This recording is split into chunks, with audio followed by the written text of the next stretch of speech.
আচ্ছা কুশল, যখন তোমার হ্যান্ডরাইটিং গুলোতে প্রবলেম ছিল, হ্যান্ডরাইটিং এ ভুল হতো, খারাপ হতো, তখন তোমার কি কি প্রশ্নের সম্মুখীন হতে হতো? কি কি প্রবলেম ফেস করতে তুমি?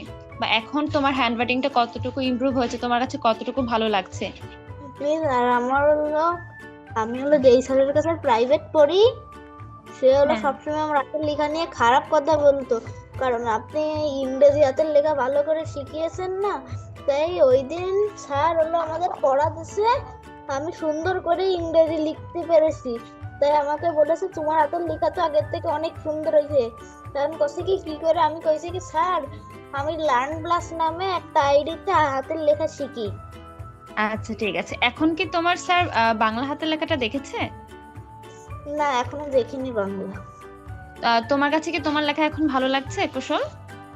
অনেক।